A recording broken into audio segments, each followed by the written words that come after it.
2021 के आखिर में जब इमरान खान साहब की हुकूमत बिल्कुल ठीक ठाक चल रही थी, किसी के वहमो गुमान में कुछ नहीं था, तो सुहेल वड़ाई साहब ने एक कॉलम लिखा जिसका उन्वान था कि ये कंपनी नहीं चलेगी।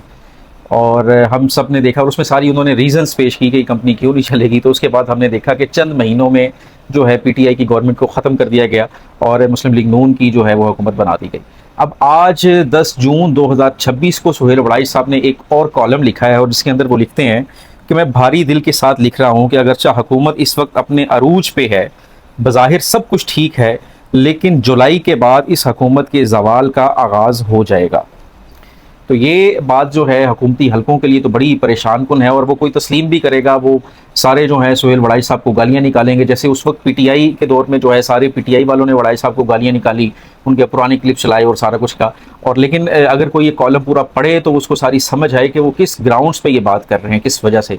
तो इस वक्त हुकूमती हलके जो हैं वो बिल्कुल, जो हमारे दोस्त हैं नून लीग के और वो सारे, वो तो ये बात बिल्कुल मानने के लिए तैयार नहीं होंगे। उसकी वजह है कि इस वक्त सिविल मिलिट्री जो ताल्लुकात हैं वो अपने अरूज पे हैं और बज़ाहिर जो है शहबाज शरीफ साहब का जो इस्टेब्लिशमेंट के साथ ताल्लुक़ है उससे अच्छा ताल्लुक़ कभी किसी वज़ीर आज़म ने इस्टेब्लिश नहीं किया। तो इसलिए ये बात जो है मतलब इसको नहीं तस्लीम किया जाएगा। जो लॉजिक इनकी तरफ से पेश की जाती है ये बिल्कुल कदरे ठीक है। उसकी वजह ये है कि ये हुकूमत अगर जाएगी तो उसकी वजह सिविल मिलिट्री जो ताल्लुकात हैं उसकी ख़राबी नहीं होगी। इससे पहले नवाज शरीफ साहब की हुकूमत जब फारिग की गई, नवाज शरीफ साहब को फारिग किया, तो उसकी वजह इस्टेब्लिशमेंट के साथ वज़ीर आज़म के जो ताल्लुकात थे उसकी ख़राबी जो है उन ताल्लुकात की वो वजह बनी। उससे पहले जो यूसुफ रज़ा गिलानी साहब को निकाला गया तो अदलिया के ज़रिए जो अदलिया के साथ जो उनके मामला थे वो बड़े ख़राब थे, उसकी वजह से निकाला गया।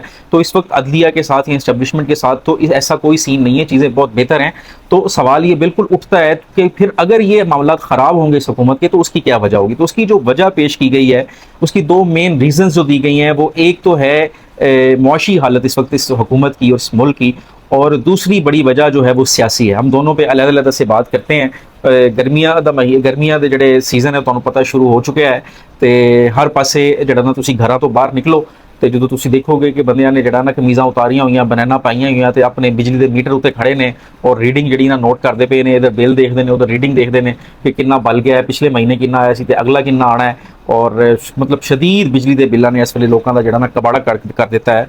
और हर साल एक क्या जाता है, पंजवां बजट जी की पेश करने जा रही है शहबाज शरीफ की हुकूमत, और हर साल एक क्या जाता सी कि ये सब तो आखिरी जड़ा ना महंगी बिजली का आखिरी गर्मियां होंगियां, अगली साल तो जड़ा ना चीज़ां बेहतर हो जाएंगियां। तो अगला साल कर करके जड़ा ना पंजवां बजट आ गया, लेकिन आवाम दी जड़ा ना चीखां निकल गई।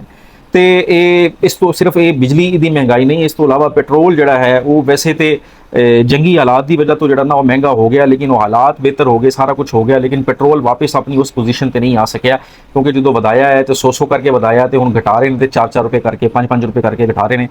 तो आवाम का जड़ा ना बिल्कुल जड़ा ना भरकस निकल चुका है। कोई मुआशत जी है बिल्कुल बुरी तरह फ्लॉप हो चुकी है। कोई किसी पास हो अच्छा इंटरनेशनल लैवल पर पाकिस्तान की जिस लैवल पर पजीराई हुई है इंडिया पाकिस्तान जंग तो बाद, उस तो इलावा ट्रंप वाला जो एपीसोड चलिया, फिर ईरान वाला जो एपीसोड चलिया, वो सारी इंटरनेशनल जी पाकिस्तान की इज्जत वधी है। उस सब के बावजूद भी जड़ा ना वो ये हुकूमत उन्होंने ट्रांसफॉर्म नहीं कर सकी, उन्होंने कोई फाइनैंशियल कोई अचीवमेंट्स के तब्दील नहीं कर सकी। कोई अपने लोगों वास्ते कोई चंगे अपना कोई अच्छा पैकेज कोई दुनिया को लेंदी, कोई अपना जितना जड़ा ना इतने लोगों की रोटी रोजी रोटी अपना जड़ा ना कोई साह लेना सौखा होंदा, इस तरह का कोई चीज़ नहीं हो सकी। बल्कि होया ये है कि FBR जी है वो हर साल की जी टैक्स कलैक्शन जोड़ा टैक्स इकट्ठे करने जी उन्होंने नाकामी होंगी और नहीं कर पाते, वो सारे का सारा जड़ा ना पेट्रोल महंगा करके वो जी लेवी है जो टैक्स है वो वधा के तो आवाम को जड़ा ना इकट्ठा किया जा रहा है। इंडस्ट्रियाँ जड़ियाँ साड़ियाँ ने वो पूरी तरह बंद हो चुकी ने, बिलखसूस जी टैक्सटाइल इंडस्ट्री है वो बहुत बुरा हाल है। तुम टैक्सटाइल सैक्टर से जाके जरा डाउन साइजिंग का हाल मुलायजा करो, लोगों का की हाल है, लोगों को जड़ा ना लोग मुलाजमतों तो कटे जा रहे हैं। बड़े बड़े एक्सपीरियंस लोग जिन्होंने 15-15 साल इस फील्ड लगाए हुए, 20-20 साल लगाए हैं, उन्होंने कटे जा रहे हैं, वो घर बैठे हुए हैं, इंडस्ट्रियाँ बंद ने की करन, कोई बंदा नया कारोबार शुरू करने को तैयार नहीं है। लोगों ने नया कारोबार शुरू करने की बजाय लोगों ने की किया है कि बैंकों पैसा रखना शुरू करवा दिता है। पिछले 3 साल का जो बैंकों का डिपॉजिट है ना जी वो सी 22 खरब रुपया, तो जो एरकी 3 सालों का बैंकों का डिपॉजिट है वो आया जी 35 खरब रुपया, यानी 13 खरब रुपया लोगों ने कारोबार बंद करके तो बैंक जमा करके तो उतों मुनाफा लै रहे हैं। यानी उन्होंने लगता है कि अपना कारोबार करना इस मुल्क के औखा है, बजाय कि बैंक पैसा जमा करा दो और उतों मुनाफा लै लो। क्योंकि अपना कारोबार जिन्हें करना है उन्होंने बिजली इन्नी महंगी मिल रही है, फिर जो सोलर लवांदा है तो सोलर से जो हुकूमत ने जो सोलर से टैक्स लगा दिया, इस बजट के सोलर से टैक्स वधा रही है और सोलर के सार्फिन के इंडस्ट्री वाले जो जो इन्होंने बलात्कार किया है ਉਹਨਾਂ ਦਾ ਜਿਹੜਾ ਅਪਰੂਵਡ ਲੋਡ ਹੈ ਉਸ ਤੋਂ ਇਜ਼ਾਫੀ ਉਹ ਜਿੰਨੇ ਮਰਜ਼ੀ ਹਜ਼ਾਰਾਂ ਯੂਨਿਟ ਜਿਹੜੇ ਨੇ ਉਹ ਮਹੀਨੇ ਦੇ ਜਿਹੜੇ ਨੇ ਉਹ ਵਾਪਡਾ ਮੁਫਤ ਦੇ ਵਿੱਚ ਜਿਹੜਾ ਨਾ ਖਾਈ ਪੀ ਜਾ ਰਿਹਾ। ਉਹਨਾਂ ਕੋਲ ਜਿਹੜਾ ਦਿਨ ਦੇ ਟਾਈਮ ਉਹ ਜਿਹੜਾ ਯੂਨਿਟ ਬਣਾਉਂਦੇ ਨੇ ਉਹ ਉਹਨਾਂ ਕੋਲ ਪਰਚੇਸ ਕਰ ਰਹੇ ਨੇ 11 ਰੁਪਏ ਦਾ, ਤੇ ਰਾਤ ਨੂੰ ਜਿਹੜਾ ਉਹਨਾਂ ਨੂੰ ਜਿਹੜਾ ਯੂਨਿਟ ਹੈ ਉਹ ਕੋਈ 70 ਰੁਪਏ ਦੇ ਕਰੀਬ ਜਾ ਕੇ ਪੈ ਜਾਂਦਾ ਜਿਹਨੂੰ ਉਹਨਾਂ ਨੂੰ ਦੇ ਰਹੇ ਨੇ। ਤੇ ਇੱਥੇ ਕੀ ਇੰਡਸਟਰੀ ਨੇ ਕੀ ਫਲੋਰਿਸ਼ ਕਰਨਾ, ਕੀ ਇੱਥੇ ਕਿਸੇ ਨੇ ਕੰਮ ਕਰਨਾ? ਲੋਕ ਕਹਿ ਰਹੇ ਨੇ ਕਿ ਬੈਂਕਾਂ 'ਚ ਪੈਸਾ ਰੱਖੋ, ਉੱਥੋਂ ਪੈਸਾ ਕਮਾਓ, ਜੇ ਹਾਲਾਤ ਠੀਕ ਕੋਈ ਨਹੀਂ, ਹਾਲਾਤ ਤੋਂ ਬਿਹਤਰ ਹੋਣਗੇ ਤੇ ਫਿਰ ਕੋਈ ਕਾਰੋਬਾਰ ਵਾਲੇ ਪਾਸੇ ਆਵਾਂਗੇ। ਮੁਆਸ਼ੀ ਜਿਹੜਾ ਜਮੂਦ ਆ ਗਿਆ ਹੈ, ਆਪਣਾ ਜਿਹੜਾ ਫਾਈਨੈਂਸ਼ੀਅਲ ਜਿਹੜਾ ਸਿਸਟਮ ਰੁਕ ਕੇ ਰਹਿ ਗਿਆ ਹੈ, ਇਹ ਇੱਕ ਬਹੁਤ ਬੜੀ ਵਜ੍ਹਾ ਬਣੀ ਹੈ ਇਸ ਹਕੂਮਤ ਦੀ ਜਿਹੜੀ ਨਾ ਇਸ ਹਕੂਮਤ ਦੇ ਗਿਰਨ ਦੀ। ਤੁਹਾਨੂੰ ਪਤਾ ਹੈ ਨਾ ਕਿ ਜਦੋਂ ਕਿਸੇ ਸ਼ਖਸ ਦਾ ਫਾਇਦਾ ਨਾ ਰਹਿ ਜਾਵੇ, ਕਿਸੇ ਫਰਦ ਦਾ ਜਾਂ ਕਿਸੇ ਹਕੂਮਤ ਦਾ ਆਪਣਾ ਸਿਸਟਮ ਨੂੰ ਫਾਇਦਾ ਨਾ ਹੋ ਜਾਵੇ ਤੇ ਕੋਈ ਫਿਰ ਉਹਦਾ ਬੋਝ ਨਹੀਂ ਉਠਾਉਂਦਾ ਉਸਦਾ, ਉਹ ਫਿਰ ਉਹਨੂੰ ਫਾਰਗ ਹੀ ਕੀਤਾ ਜਾਂਦਾ ਹੈ। ਅੱਛਾ, ਦੂਸਰੀ ਜੀ ਜਿਹੜੀ ਵੱਡੀ ਵਜ੍ਹਾ ਹੈ ਜੀ ਉਹ ਹੈ ਸਿਆਸੀ ਪੋਲੀਟੀਕਲ ਰੀਜ਼ਨ ਹੈ। ਉਹ ਜੀ ਉਹਦੀ ਵਜ੍ਹਾ ਹੈ ਕਿ ਕੋਈ ਵੀ 50 ਸਾਲਾਂ ਦੇ ਵਿੱਚ ਇਹ ਹਕੂਮਤ ਕੋਈ ਬਿਆਨੀਆ ਨਹੀਂ ਬਣਾ ਸਕੀ। ਸਿਆਸਤਦਾਨ ਜਿਹੜਾ ਉਹ ਨਵਾਜ਼ ਸ਼ਰੀਫ ਸੀ ਉਹਨੂੰ ਖੁੱਡੇ ਲਾਈਨ ਲਾ ਦਿੱਤਾ ਗਿਆ। ਸ਼ਹਿਬਾਜ਼ ਸ਼ਰੀਫ ਸਾਹਿਬ ਨੇ ਓਵਰਕਮ ਕਰ ਲਿਆ ਚੀਜ਼ਾਂ ਨੂੰ, ਤੇ ਹੁਣ ਸ਼ਹਿਬਾਜ਼ ਸ਼ਰੀਫ ਸਾਹਿਬ ਜਿਹੜੇ ਖੁਦ ਨੇ ਉਹ ਚੂੰਕਿ ਐਸ ਸੱਚ ਕੋਈ ਪੋਲੀਟੀਸ਼ੀਅਨ ਤੇ ਉਹ ਹੈ ਨਹੀਂ, ਉਹ ਤੇ ਇੱਕ ਬਾਬੂ ਟਾਈਪ ਔਰ ਸਟੇਟਸਮੈਨ ਔਰ ਬਿਊਰੋਕਰੇਟ ਟਾਈਪ ਉਹ ਖੁਦ ਆਦਮੀ ਨੇ। ਤੇ ਬਿਊਰੋਕਰੇਟ ਨੇ ਕੀ ਕੋਈ ਸਿਆਸੀ ਬਿਆਨੀਆ ਬਣਾਉਣਾ ਹੈ, ਤੇ ਇਮਰਾਨ ਖਾਨ ਦੇ ਖਿਲਾਫ ਕੋਈ ਐਸ ਸੱਚ ਕੋਈ ਬਿਆਨੀਆ ਇਹ ਹਕੂਮਤ ਨਹੀਂ ਬਣਾ ਸਕੀ। ਜਿਹੜਾ ਨਵਾਂ ਵੋਟਰ ਆ ਰਿਹਾ ਹੈ, ਜਿਹੜਾ ਨੌਜਵਾਨ ਹੈ, ਇਹਨਾਂ ਨੂੰ ਕੋਈ ਆਪਣੀ ਤਰਫ ਟਿਲਟ ਨਹੀਂ ਕਰ ਸਕੀ। ਬਜ਼ਾਹਿਰ ਸਮਝਿਆ ਜਾ ਰਿਹਾ ਸੀ ਕਿ ਸ਼ਾਇਦ ਮਰੀਮ ਨਵਾਜ਼ ਸ਼ਰੀਫ ਸਾਹਿਬਾ ਜਿਹੜੀ ਨੇ ਉਹ ਪੰਜਾਬ 'ਚ ਆਪਣੀ ਗੌਰਮੈਂਟ ਦੇ ਨਾਲ ਕੋਈ ਇਹ ਜਿਹੜਾ ਇਮਰਾਨ ਖਾਨ ਦਾ ਵੋਟ ਤੇ ਜਿਹੜਾ ਇਹ ਕੋਈ ਡੈਂਟ ਪਾਏਗੀ ਇਸ ਵੋਟ ਬੈਂਕ 'ਚ, ਕੋਈ ਨੂਨ ਦਾ ਵੋਟ ਬਿਹਤਰ ਕਰੇਗੀ।